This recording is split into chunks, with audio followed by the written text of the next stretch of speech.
What's going on, guys? Right now I'm in the old lemur enclosure and I am currently upgrading the sugar gliders enclosures. I'm going to show you guys what I'm doing here in a second.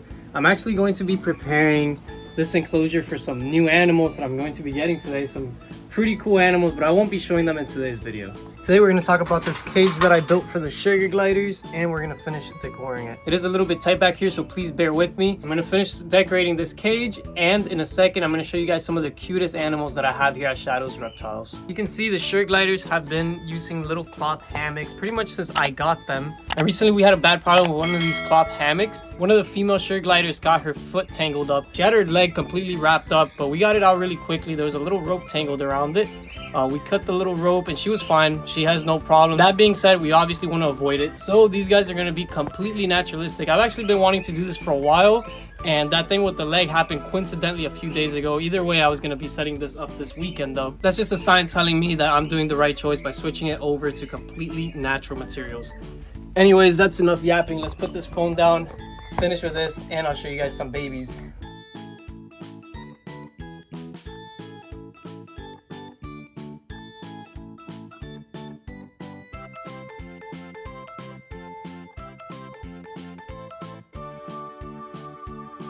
Now the last thing I want to put in here is this little wooden bird house. I read that these guys actually prefer wooden houses to the cloth ones, so hopefully that's true. I did put this inside of their old cage for a few days, and as you can see, they just took little chunks out of it, but they didn't actually use it. That could have been because I simply put it on the ground level, so these guys like being higher up. But we're gonna try screwing this into the top of the cage and hopefully they'll use it. And there we go, completely done, minus the food and water bowl, of course. And it came out really nice, better than I was expecting. The only thing that I'm not happy with, which I folded on myself just because I couldn't figure it out and I just wanted to get this cage out of the way already. I was tired. I worked on this cage like 15 hours on it. Yesterday I spent 12 hours on it, so I spent probably like 3 or 4 more. Part of it was looking for the hinges today, so I'd say 3 hours actually working and an hour looking for the, not the hinges, sorry, the locks. But anyways, I just wanted to get it done. And my biggest concern was that the sugar gliders, they always spill the food all over the floor. You can see that food's all over the floor and it makes it nasty. So I wanted to do it in a way that the food would be outside and harder for them to reach, so they could just reach their little hands through the wire, pull out a single pellet and eat it one at a time instead of foraging through the whole thing and making a mess. I like to compare these little guys to birds because of how easily they can get away. They're very fast. They're very sneaky. This cage was a little bit hard to make because it needed to be very secure. It couldn't have any gaps because these guys could squeeze through just like a rat could squeeze through a little hole, and they could obviously glide and climb like crazy. So this is one of the most secure cages that I've ever built, minus the door. When I open this, it's gonna be the whole thing. The one good thing is that these guys are nocturnal, so if I come during the day, they're most likely just gonna be asleep and I can feed them and give them their water quickly. But at night, it is scary to open it up while they're outside, because if they get out of this cage, it's really up to them whether they escape or not. Luckily, they are very friendly and they usually just stay around me, and when they see me put the food in the cage, they run back into it. But of course, that is always a concern. We don't want these guys to be able to like run into the lemur enclosure. I am gonna proof this with some thinner mesh, and I'm gonna make another barrier here, so that hopefully if they do escape, there's still going to be a second room that they can't get out of. For now, this is all I've got. Finally time to put the sugar gliders in the new cage, and this enclosure is finally getting a makeover because this place is disgusting. It's pretty much turned into like my storage area because I just left the lemur's old barrel there. This extra hide that the tortoises were using when they were in here, but they're no longer in here. They went in with the Cuban rock iguanas as well. Anyways, let's go ahead and put these guys in here. These sugar gliders have been a project I've been working on for about 1.5 years now, and I finally have the group about the size that I wanted. So it's really fun to finally be able to put them together. They've been getting used to each other for a while. Hopefully there's no fighting when I combine the two. There are 2 groups in here, and I've used this cage to get them acclimated with each other. These guys need to be able to smell and get used to each other. I am gonna throw this hammock away eventually. So what I'm probably gonna do so that they get out of it is just leave it on the ground, because they're not gonna want to go back in there tonight. Probably they might still like it. These guys in this cage have always liked sleeping on the floor because I put a sock in here, and this has been their favorite place to sleep. They always go inside of my sock. They've never wanted to go into any other hammock, so we're just gonna put this sock in here, and hopefully, again, these guys don't fight. They're all the same size. They're all adults, so they should get along. They've been together for a very long time. Together in the sense that they were next to each other, not actually together in contact. And for this one, we're going to be putting my original group, my 2 rescues that pretty much started this second colony, and my sugar glider obsession. And of course, that means we're about to see some of the cutest babies in Shadow's reptiles. I'm going to check out this bag, see if I want to use it. Again, I'm a little bit scared to use anything made out of cloth now, just because of what happened. I feel like it's unnecessary, and it's more natural for them to use the wood. What's up, guys? Oh, whoa, whoa, whoa. These guys are usually very friendly. They got a little bit spooked. Check this little thing out. How freaking adorable. Let's see. This is a little baby. He's already getting old enough to be coming outside on his own. And another bonus about the wood is they're going to finally be able to get their nails trimmed down, because well, this cloth is very soft and their nails never break. The tips of their nails never break naturally. So with this wood, they're going to chip it away naturally, and they're not going to have their nails as sharp as they normally do. This big boy is the one that's bit me a few times. If you guys saw my superworm feeding video, you know what I'm talking about. And they have a pretty strong bite. Again, he didn't do it on purpose, but that doesn't mean he won't do it now. I am reaching into his nest and pulling him out, so it's not something they enjoy. Well, they're extremely friendly usually, especially this guy. This guy loves to eat. Let's put him up here in his new little box there. And then the final baby. These guys usually have twins. I've never not had 2 at a time, although it's possible they only have 1 baby. And she usually has a lot of girls, but this time she had 2 beautiful boys. The way we could tell they're boys is actually very simple, although he doesn't want you guys to see right now, I guess. Or with the adults, it's even easier because the boys actually get a bald spot on their head. So you see, this here is the problem. Strings like this, especially if they're tied in 2 ends, the sugar glider could try and like put their hand through there, something gets stuck, it gets scared, it pulls, and it gets tangled up. So, you know, it's just an unnecessary risk to have all these cloths and hammocks. Look, there's more strings in here. The more worn down it becomes, the less safe it is for the sugar gliders. So these guys went into the little box right away, and these are just starting to come out and explore. Let's see, it's going to be the first time these 2 groups interact. Let's see how this guy's going to react. That's a male, so if anybody's going to give us problems, it's probably him. But it looks like he's already used to them, because when I first introduced them a while ago, I actually just put them together, and he immediately started freaking out. But now, since they have been familiarizing each other with their scents, this guy's like, oh, well, I know who this is. This isn't a problem. So this is great. I'm very excited about this. Let's see. This is a group that I haven't really worked with too much, so they're not as friendly, but they're not bad. Sugar gliders, like most animals, I feel like I say this about every animal, but it's true.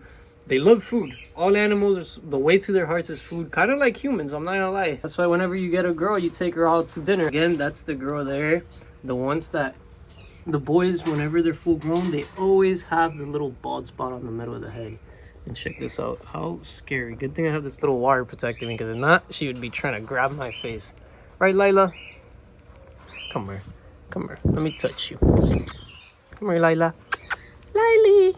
Oh, you aggressive little animal. Come here, Lila. Let me touch you. Come here. Come here, Lila.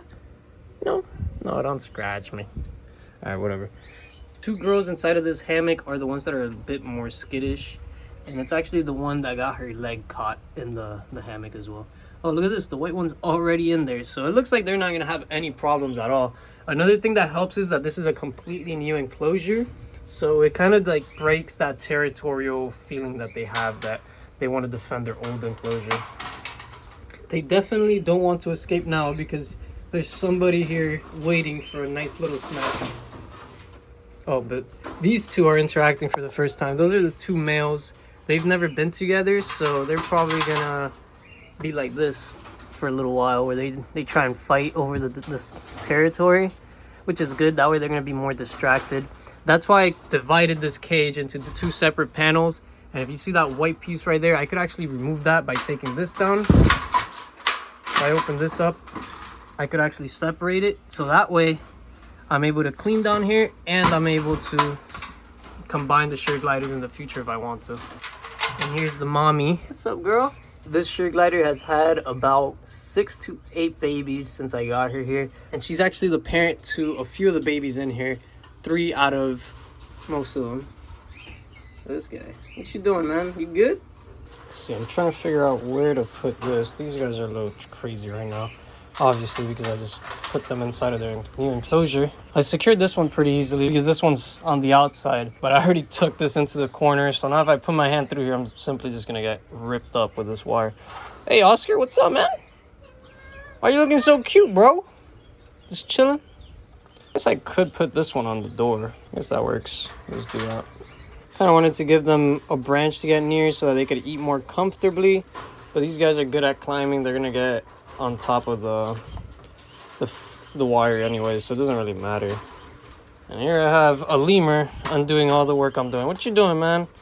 Don't be pulling on this. Lila. There we go. That should be good. Should hopefully not fall there. So if these guys are sitting here, it shouldn't fall. It shouldn't tip over. It should just hang there. This we'll see. I mean, if it does fall, it's not like they're going to starve. The food's just going to fall on the floor and they could eat it off of the floor. And I'll fix it tomorrow morning. But obviously, I want to make this as efficient as I can right off the go.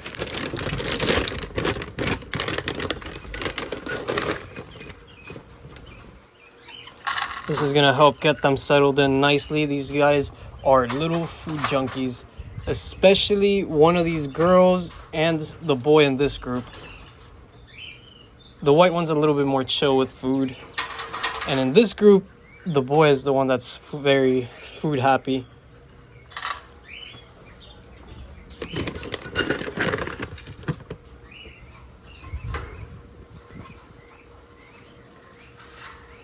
Let me help you.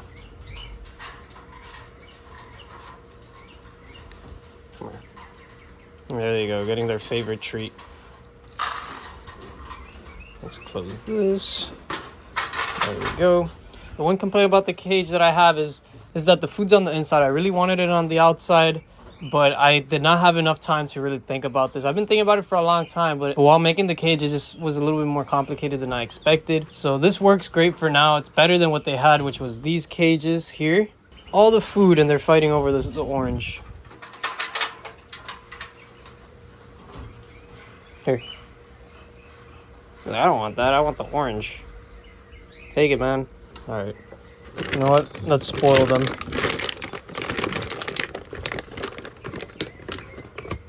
Here you go, dude. Don't be butthurt. Take it. What you doing? You don't want it? Oh, he already snatched a piece. Here, you take it then. There you go. Gotta be careful with their feet now. There we go. Beautiful. Very excited with the way this cage came out. I already took out the last hammock, but the white sugar glider has yet to give up the sock. She still likes it, so we'll see. We'll leave it there. And these guys have yet to give up fighting each other. Look at this.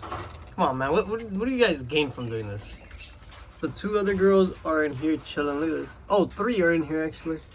So these 3 are actually all sisters that were born here at Shadows Reptiles with these guys.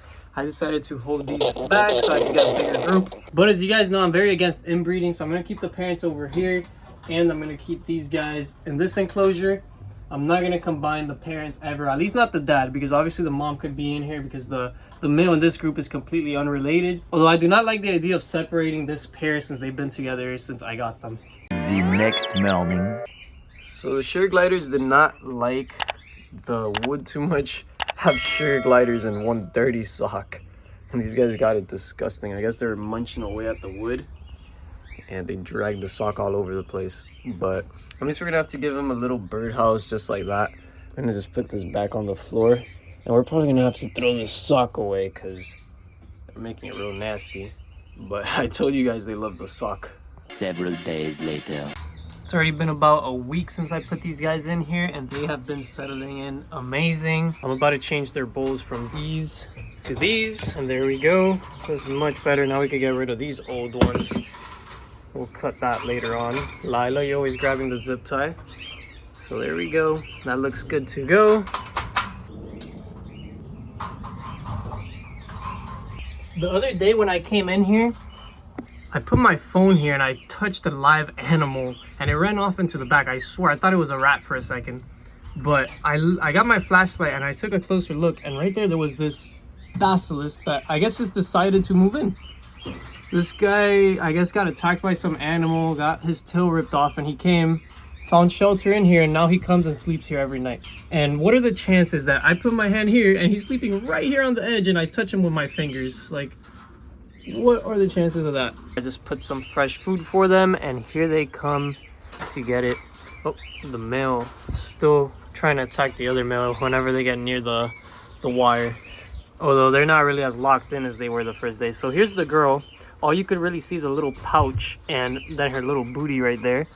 But the males have that big circle, so that's the easiest way to tell. Here's the mama. Her pouch is more opened up because obviously she had babies inside and they already came out. And this girl has never had babies, so it's a lot more closed up. Here's the boy showing us his boy part, so that's how you know if it's a boy. And of course, like I mentioned earlier, the bald spot on the boy right there, and the girl has no bald spot. So you can kind of see if she would let you. There we go. Male bald, girl not bald. All right, relax, stay in there. I'm gonna give you your new food. Watch out, young lady. There we go. Should be good. This one's kind of messed up. You see how it's slanted up? This one's perfect though. It came out straight. So I'm gonna have to take this off and like bend the wire a little bit more. I guess whoever welded it on didn't do it exactly even, but it doesn't matter. This is flexible and easy to fix. These types of bowls are kind of a free-for-all. So what I wanted to do was kind of like a longer bowl with mesh on top so that they can't get inside of the bowl. Because what I see some of them do is they get inside of the bowl, they get a nice treat that they like, and they lay down on their backs and just block the rest of the food, enjoy their treat, and the other ones can't get any food. So they do that to not share. They tend to be like that. The male was smart about it. He got his treat and went over there, but the girls are trying to hog it, and that's because the one that always likes to hog it is one of the girls. I don't know exactly which one because it's one of the gray ones, but I mean, it's okay. They're all getting it, and that's what really matters. They're not really fighting over it or anything. They're just all on top of it. So something longer that they could kind of reach their little hands to this side and grab is what I would like. And maybe I'll end up doing that. I think I have a good idea for what I could do. We'll see. Make sure you subscribe, turn on post notifications so that you can see what I end up doing for these guys. Because if you've been watching the channel, you know that whenever I build a cage, it's never its final form. I'm constantly upgrading these animals, and this is pretty much why I'm into these animals. You know, that's why I breed them and why I do the shows. It's just so that I can improve their quality of life. Let's see, I got these guys a fresh bowl. They already see it. And perfect that the baby came out. I wouldn't really want to do it on top of their mom, but I could already tell he's a little old and getting kind of annoying to the mom. So we're going to take this guy out of here already. And we'll just put him right in here. Oh, no, not over there, little guy. What are you doing? I meant in here. There we go. So we'll just leave this like this. And we're going to upgrade the food situation probably in the next few months, because this is honestly not a huge deal. Unless I see them fighting, then I'll bump it up in my to-do list priority. But so far so good. If they knock out the food, it ends up in the bottom. They could eat it later, or I'll clean it up at the end of the week. You guys saw the baby on top of the mom just hanging on like that, and kind of how she was annoyed by it and he was still holding on. What happens with the babies is they actually end up getting bigger, and as they get bigger, they don't really want to stop being taken care of by the mom, because obviously that's the easiest thing, and they keep trying to hold on and stuff. Sometimes they'll even do it with their siblings, and it gets to a point where the parents just find it really annoying, and that's when they kick them out. But being in a cage like this, they can't really, you know, get away from the babies. It's important to always separate them from their mom after about a month or so. And now what I'll do is I'll get this little guy, and I'm just gonna put him in here in his own cage, and that's going to allow me to make sure that he's eating on his own, and I could tame him up a little bit before he goes to his new home. If you guys are in Florida and you want one of these little guys, they are available for pickup here in Miami. If you're interested in getting yourself one of these little guys, go to shadowsreptiles.com and check out the Sugar Glider Care Guide. You'll be able to contact me on there. The link is going to be in the description.